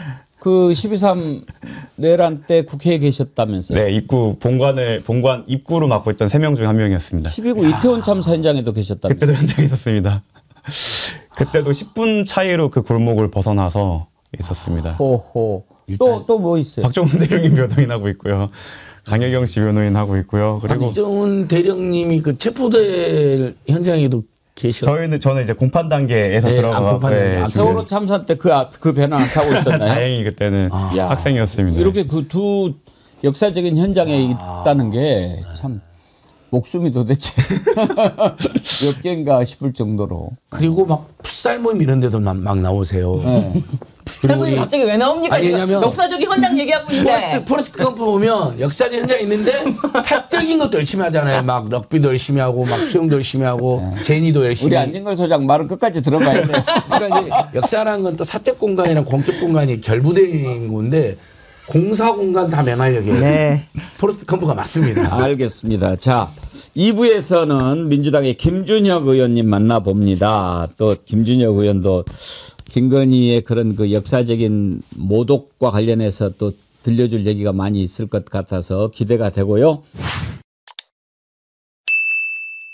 예, 여러분 좋아하시는 민주당의 김준혁 의원님 모셨습니다. 사실 김준혁 의원님 보면 우리 정어리 TV 떼어놓고 생각할 수 없는 우리 식구 같잖아요. 어서 오십시오. 예, 반갑습니다. 오랜만입니다. 오늘은 예. 캐주얼하게 오셨는데 캐주얼이 더 어울리시는 것 같아요. 좀 자켓도 예. 일이 좀 많아가지고요. 오늘 뭐 광화문에서 기자회견 하셨다고요? 예, 지금 금방 기자회견 하고 왔습니다. 무슨 내용으로 하신 거예요? 오세훈 서울시장이 네. 그 광화문 앞 공간을 밭들어총 밭들어총 유엔군 22개국 참정부의 석재를 받아가지고 밭들어총 조형물을 만들기로 한 부분에 대해서 오늘부터 공사가 본격적으로 시작이 됐어요. 그래서 다 그 앞가림막 해놓고 땅을 좀 파고 있어서 공사 중단해라라고 하는 이제 시민단체와 기자회견을 좀 하고 온 겁니다. 그런데 오세훈 시장 왜 거기다 만들겠다는 거예요? 저는 뭐 철저하게 서울시장 재선을 위한 이념 논쟁을 유발을 해서 그래서 보수 우파 세력들을 결집시키고 그 세력들을 통해서 어떤 자기를 지지하게 만들려고 하는 아주 얄팍한 생각으로 아마 진행된다고 생각합니다. 또 나는 그 양반 좀 뭔가 좀 정신 그 의식 세계가 좀 의심스러운데 지금 계엄 내란 1주년 아닙니까? 맞습니다. 거기에 총칼 예. 이런 것은 조금 안 맞지 않나요? 그러니까 지금 이제 말씀하신 대로 사실 그 총칼을 들이대서 국민들을 무참하게 학살했던 광주 학살 그 이후에 또 다른 계엄 아니었습니까? 결국은 이제 총칼로 국민을 무력화시키려고 하는 것들인데 그런 상황 속에서 다시 받들어 총을 통해서 총으로다가 광화문 일대를 도배하겠다. 이건 뭐 비상식적이고 뭘 역사적이죠. 그렇죠. 네. 만약에 전 그런 걸 만들고 싶으면 전쟁기념관도 있고 국립현충원도 있고 그런 데다가 만들면은 누가 뭐라고 그래요? 제가 그 제안을 했던 것이 지금 이제 말씀하신 대로 전쟁기념관에다 하고 전쟁기념관 옆에 이제 용산 옛날 미군들이 나간 용산 공원이 있지 않습니까? 그렇죠. 용산 공원이 지금 특별법에 의해서 계속해서 지금 설계하고 있는 겁니다. 그 과정에서 이제 윤석열 김건희가 그 용산 공원 일부 그 굉장히 중요하게 보존해야 될 건물들을 또 철거하고 국가유산청이 반드시 보존해야 될 건물들 지정해 놓은 게 있는데 그것까지 철거하고 어린이 정원을 만들었거든요. 그것도 제가 이제 지난번에 다 그 국정감사 때 이제 공개를 다 했었는데 어쨌든 그 공간 안에 여러 가지 단계로 공원 조성이 되는 그 안에다가 감사의 정원을 만들어도 충분한 일입니다. 전쟁기념관도 지금 굉장히 넓거든요. 아니면 부산에 당시에 전쟁과 관련된 공간들이 남아있는데 그런 데다 해도 좋은데 광화문이라는 데가 잘 아시다시피 K민주주의의 상징적 공간 아닙니까? 그럼요. 더군다나 그 앞은 6조 거리가 있었기 때문에 역사 문화 공간을 복원해야 될 매우 중요한 정책적 공간이기도 하거든요. 근데 이거를 다 없애버리고 왜 서울시장이 국가 상징 공간을 왜 자기가 만들어요? 그러니까요. 네? 아니 거기가 평화의 공원 뭐 이렇게 조성을 한다면 모르겠지만 지금 하고 있는 것은 완전히 전쟁 관련된 거, 뭐 참전 기념국 그 나라들 뭐 기념한다 이렇게 하는 거지만, 근데 만약에 서울시장이 한다고 그러면은 못 막는 겁니까? 아니 그렇지 않습니다. 실제로 이 되게 편법으로 지금 이루어지고 있는 거라고 봐야 됩니다. 전체 예산이 720억입니다. 예. 500억 이상에 되는 돈은 정부로부터 이것을 투자했을 때 타당성이 있느냐 없느냐라고 하는 것을 우리가 이제 조사를 받고 허가를 받아야 됩니다. 근데 이걸 쪼개버렸어요. 예산을 쪼갰고 그래서 그것도 제대로 타당성 조사를 받지도 않은 상태였고 더군다나 지금 그 공간 자체가 그게 국토부 땅입니다. 국토부 땅인데 국토부가 종로구청에 관리를 위임을 했어요. 실제로다가 우리나라에 많은 문화재들이 있으면 그 문화재를 정부가 다 관리 못 하거든요. 그 지자체 위임을 합니다. 지자체는 그걸 관리를 하는 거예요. 관리를 하는 것은 말 그대로 잘 보존하고 그리고 뭐 또 청소도 하고 훼손되지 않게 막고 이런 것들이거든요. 그것을 갖다 임의대로 옮기고 말고 이거는 정부의 고유 권한입니다. 마찬가지로 종로구청이 현재 광화문 앞에 땅을 국토부로부터 위임받은 것은 잘 관리하는 것을 위임받은 거지 그것을 갖다가 거기에 영구 임대물을 설치하고 땅을 파내고 이런 것들까지 위임받은 게 아니에요. 불법입니다. 이건 아주 명확하게 이야기해서. 그래서 오늘 우리 천준호 의원님하고 김영배 의원이 같이 와서 기자회견을 했는데 천정배 의원이 국토위 의원입니다. 그래서 어떤 국토부를 통해서 이것이 정확하게 종로구청에게 위임된 내용 이걸 면밀히 검토한 이후에 만약에 불법적 내용이 있으면 바로 국토부가 중지시키게 하겠다. 라고 지금 이야기를 하고 있습니다. 요즘 보면 이제 그 일에 대해서 아주 김준혁 의원님이 관심을 많이 갖고 김민석 총리랑 또 같이 가서 이렇게 보는 걸 제가 봤는데 네네. 지금 지역구는 경기도 수원시 정이지 않습니까? 네네. 그런데 이 부분에 대해서 특별히 관심을 갖는 이유는 뭡니까? 제가 문화재 전문가지 않습니까? 문화재 전문가라서. 예, 사실은 제가 이 문제만이 아니라 종묘와 관련해서도 계속 발언을 해왔습니다. 예. 지금 저희 민주당 국회의원뿐만이 아니라 300명 국회의원들 중에 문화재 전문위원을 했던 사람은 저밖에 없습니다. 예, 그래서 그러시구나. 특히나 제가 또 이제 조선 후기 정치사 전공자이기 때문에 이 궁중과 관련된 왕실 문화와 관련된 뭐 강의도 학교에서 계속 해왔었고 사실 그래서 오늘 오시면 제가 꼭 좀 여쭤보고 싶은 게 네. 있어요. 이배용 국가교육위원장 했던 여자도 역사를 전공했다면서요. 예, 거기도 조선시대 전공자입니다. 예. 그런 사람이 김건희를 데리고 가가지고 의자에 앉게 하고 도대체 이거는 어떻게 봐야 됩니까? 전 뭐 황당하죠. 예. 그 지금 특검에서 나오는 여러 이야기들을 좀 종합해 보면 경복궁에 갔을 때하고 예. 창덕궁에 갔을 예. 때, 창덕궁에 이제 인정전에 갔을 때 이배용 위원장이 김건희한테 그 인정전 의자에 앉으라고 이렇게 이야기를 했었다는 예. 거죠. 그래서 의자에 앉았다는 겁니다.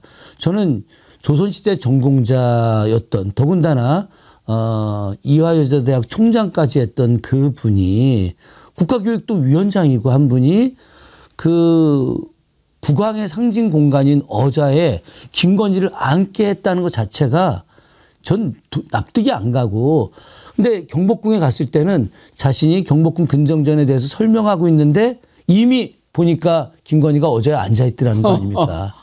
그러니까. 그러면 의자에 2번 앉았어요? 2번 앉은 거죠. 예. 오. 창덕궁 인정전 의자에도 앉고 경복궁 근정전 의자에도 앉은 겁니다. 2번 앉은 것도 몰랐네. 예. 그러니까 참 어이가 없고, 조선시대를 전공한 역사학자로서 소위 말하는 이제 국가 상징, 왕실 법도, 물론 이것이 봉건 시대의 유산이긴 하지만 그러나 우리가 지켜야 할, 현대도 지켜야 할 법도라는 게 있는 겁니다. 왜 그러냐면 예의라고 하는 것은 과거에는 지키고 지금은 지키지 않아야 될 이런 덕목들이 아니거든요. 그렇다고 한다면은 거기서 나름의 어떤 경건한 마음으로 이렇게 행동하고 또 그걸 통해서 어떻게 하면 대한민국의 문화를 발전시킬 것인가 이런 걸 고민했어야지, 마치 자기가 이 나라의 왕이라도 된 듯 의자에 올라간 건 용서할 수가 없는 일이죠. 그럼 문화재를 모욕하거나 막 이렇게 좀 더럽히거나 그렇게 하면 그것도 문화재법 위반으로 문화재보호법에 저촉이 되는 겁니다. 예. 실제로 이 내용은 지금 말씀하신 대로 문화재보호법에 저촉이 되는 행위예요. 그래서 제가 지금 국가유산청하고 같이 좀 깊이 논의를 해서 문화재보호법으로다가 국가유산보호법에 저촉된 행위여서 고발하려고 지금 준비를 하고 있습니다. 예, 고발해야죠.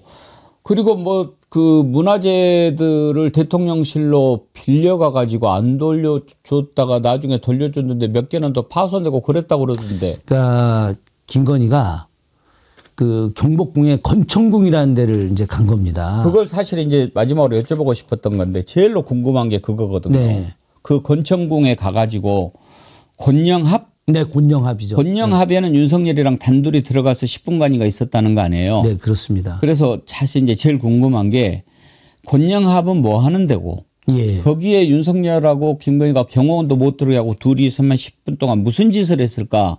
너무너무 궁금한데 이거 다른 사람한테 물어봐도 뭐 대충 뭐 했겠지 뭐 그러지만 우리 김준혁 의원님 같이 정확하게 얘기해 줄 분이 없어서 제가 지금까지 기다리고 있었어요.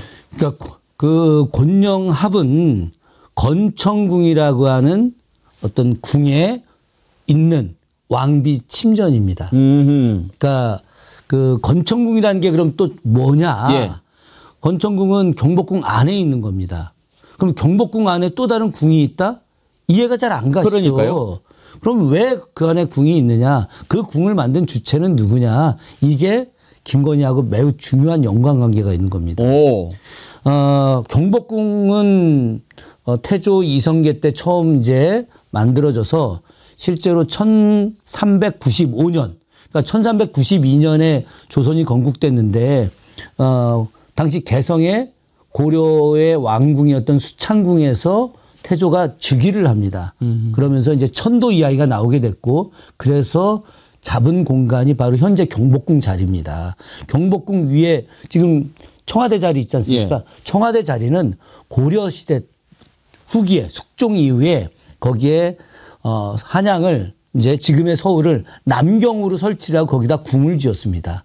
그러니까 고려시대 때는 청와대 자리가 궁궐터 자리였고 그 궁궐터 자리가 이제 훼손이 되고 나서 조선 건국하면서 그 앞으로 당겨가지고 경복궁을 지은 거죠. 그러다가 임진왜란 때 이제 완전히 불타버렸죠.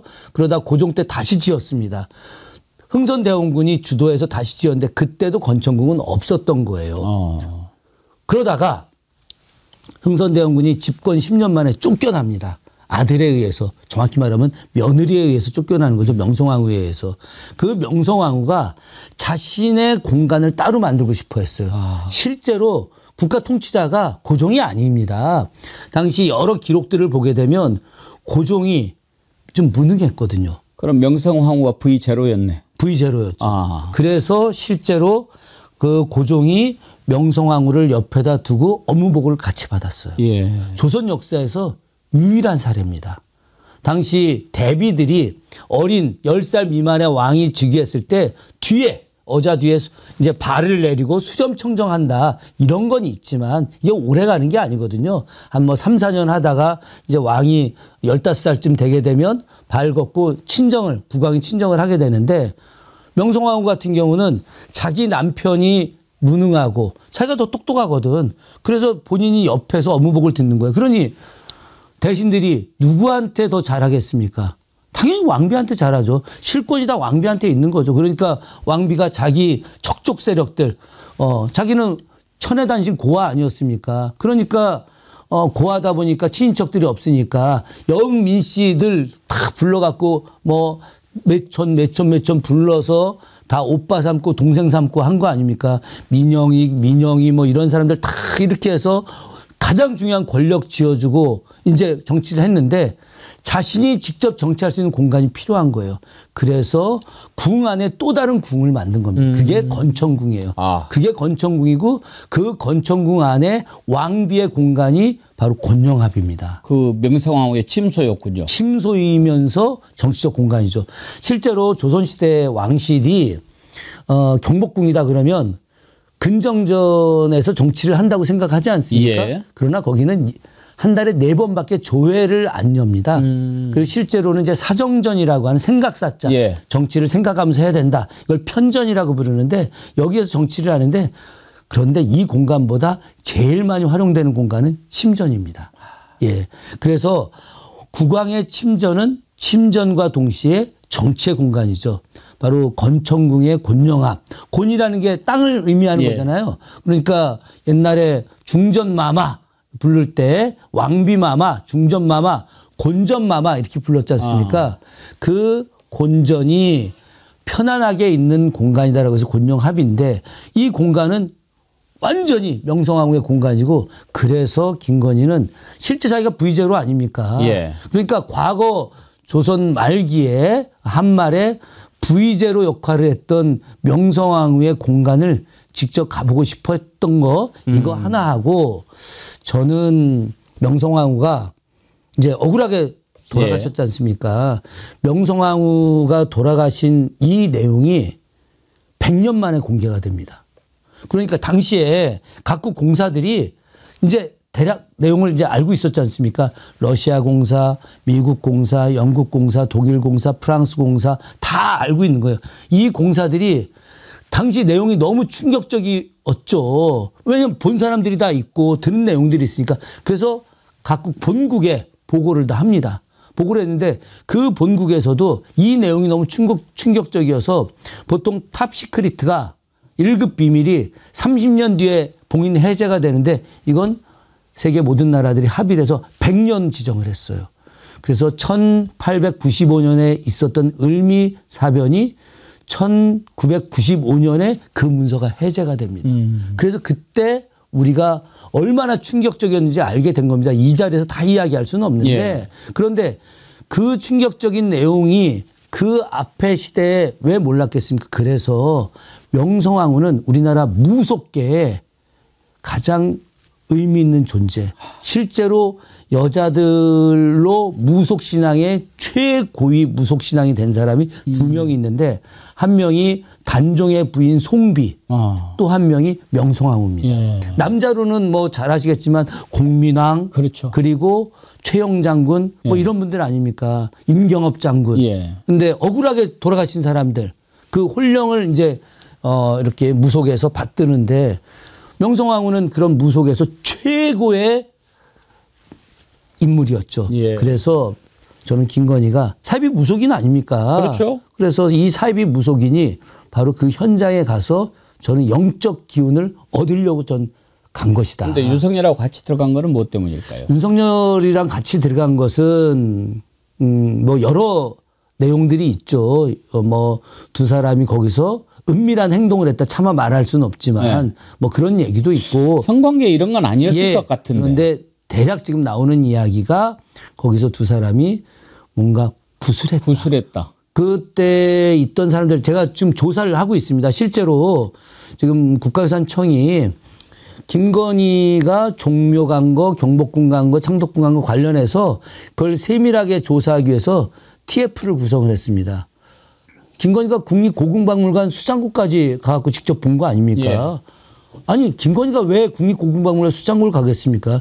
조선시대 왕실 유물이 다 집대성되는 데가 거기였는데 전 이런 것들이 다 뭔가 무속적 기운을 얻기 위한 거라고 생각을 하고요. 저는 제 판단으로는 거기서 두 사람만이 무언가 행위를 무속적 행위를 했거나 아니면 사전에 준비된 부적 같은 것을 예. 거기에다 은밀히 숨기고 오지 않았을까 그런 생각을 합니다. 의원님 말씀을 쭉 들어보니까 권영합이 어떤 곳인지 건천궁이 어떤 곳인지 알게 됐는데 그것으로 유추를 해본다고 한다면 그 안에 들어가서 윤석열한테 확실하게 내가 너보다 위에 있다. 이걸 서열을 정리하는 뭐 그런 의식을 했을까 하는 생각도 하나 들고 또 하나는 시기적으로 봐서 그때 이제 윤석열이 일본 방문하기 전이란 말이에요. 예. 그래서 뭔가 무속적으로 이제 너 일본 가는데 뭔가 좀 해원을 하고 가야 된다. 명성황후가 이렇게 억울하게 죽임을 당했는데 거기 가서 뭔가 좀 풀고 가야 네가 몸에 귀신이 안 묻고 뭐 이따위 생각을 해서 간 건 아니었을까? 아니 뭐 그럴 가능성도 충분히 있죠. 예. 왜 그러냐면 이 사람들은 완전히 무속에 빠진 사람들입니다.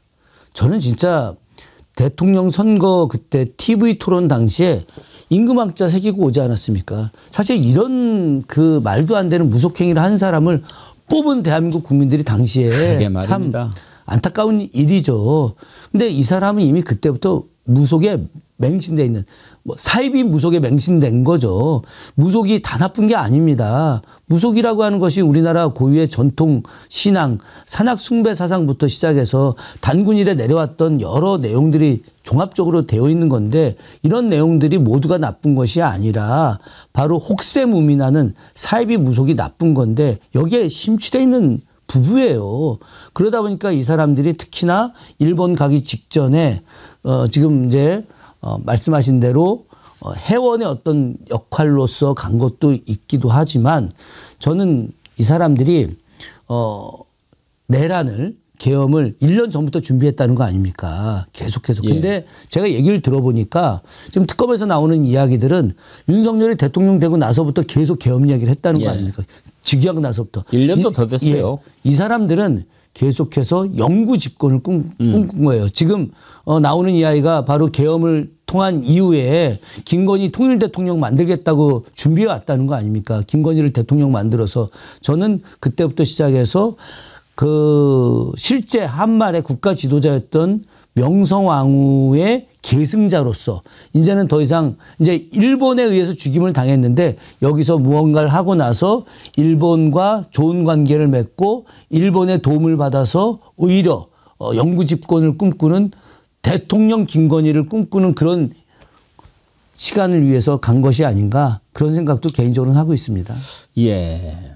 정말 이런 것들이 좀 다 밝혀져야 도대체 무슨 짓을 근데 무속과 관련해서도 사실은 특검을 해야 될 정도로 뭔가가 그동안에 많지 않았습니까? 예. 건진도 그렇고 천공도 그렇고 뭐 여러 사람들이 등장한 것들이 아직도 안 나왔고 또 관저 이전하는 것 과정에서도 무슨 무속이 있었을 텐데 그것도 안 나오고 그다음에 이제 청와대 옮기고 나면 좀 어떻게 될까 하는데 그 흉관에다가 동물의 사체를 넣었다는 뭐 그런 것도 있었고 이런 것들을 좀 밝혀내려면은 어떻게 해야 될까요? 전 제가 늘 이야기했는데 청와대 이전, 대통령실 이전과 관련돼서 저는 이거야말로 특검을 해야 된다고 생각합니다. 이건 국정조사로 될 일이 아닙니다.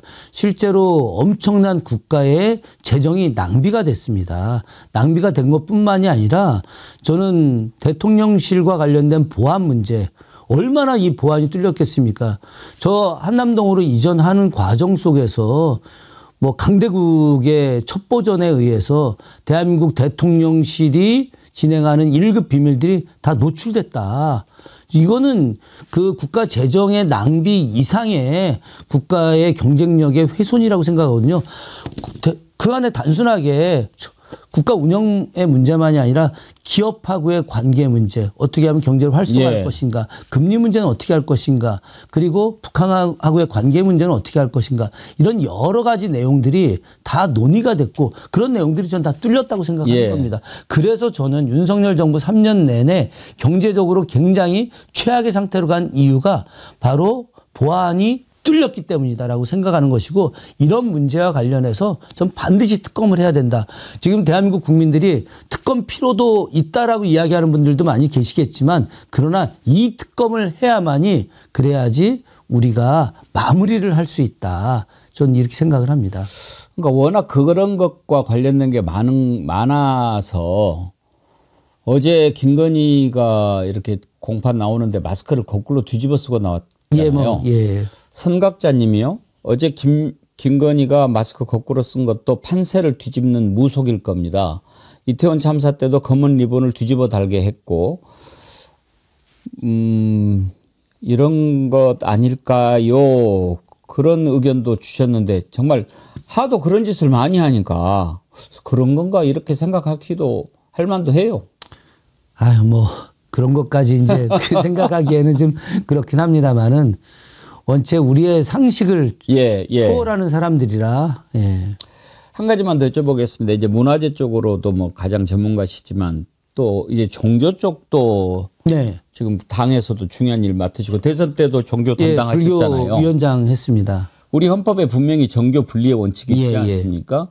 그런데 이번에 내란 특검하는 과정 보면 통일교, 신천지, 정광훈 뭐 이런 너무나 깊숙이 개입돼 가지고 어제 이재명 대통령도 이런 부분에 대해서 확실하게 좀 정리가 필요하다 이렇게 얘기를 하셨는데 어떻게 정리하는 게 맞다고 보십니까? 사실 이 대한민국이 80년대까지만 하더라도 종교 간의 분쟁이 없었습니다.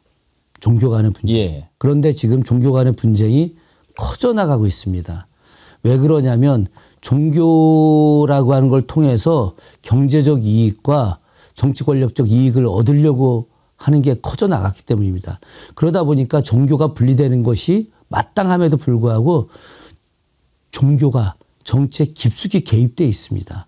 그러니까 우리가 명확하게 사실 확인은 안 됐지만 대한민국의 극우 개신교 목사들 일부가 트럼프 대통령한테 전화를 해서 마치 대한민국의 개신교가 이재명 정부로부터 탄압을 받는다라고 이야기해서 이재명을 홀대하게 하고 내쫓게 만들려고 했었다라고 하는 세간의 이야기들이 좀 있지 않습니까? 저는 이런 것도 명백하게 사실은 규명이 돼야 될 필요가 있다라고 저는 생각을 합니다. 그런 측면에서 저는 그 모든 종교가 정치에 개입하면 정치에 개입을 하는 것이 명확하게 이렇게 증명이 된다면은 이 부분과 관련해서 전 단계적으로 어떤 제재를 할 필요가 있다라는 생각을 합니다.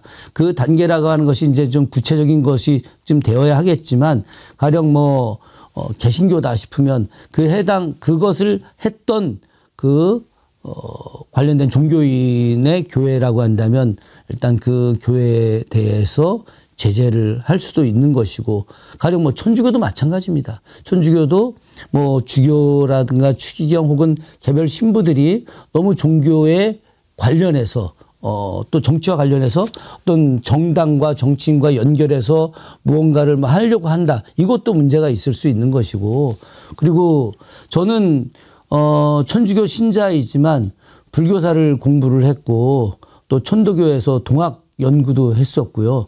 그래서 다양한 종교 문화를 다 두루 섭렵하고 있는 그런 정치인의 한 사람으로서 어떤 종교의 다양성과 그리고 종교가 갖고 있는 많은 구원과 사람들에게 편안함을 주는 것들, 이것에 대해서는 적극 권장하지만 정치에 깊숙이 개입해서 정치를 좌지우지하고 또 정권 교체와 관련된 그 일을 막 하려고 하는 부분에 대해서는 마땅히 차단하고 제재를 해야 된다고 생각합니다. 알겠습니다. 오늘 아주 말씀 감사드리고, 저는 우리 김준혁 의원님, 부승찬 의원님 볼 때마다 우리 정어리 TV가 후원하는 두 의원님 이렇게 항상 우리가 함께하는 의원님이라고 생각하는데 예. 그 최근에 예.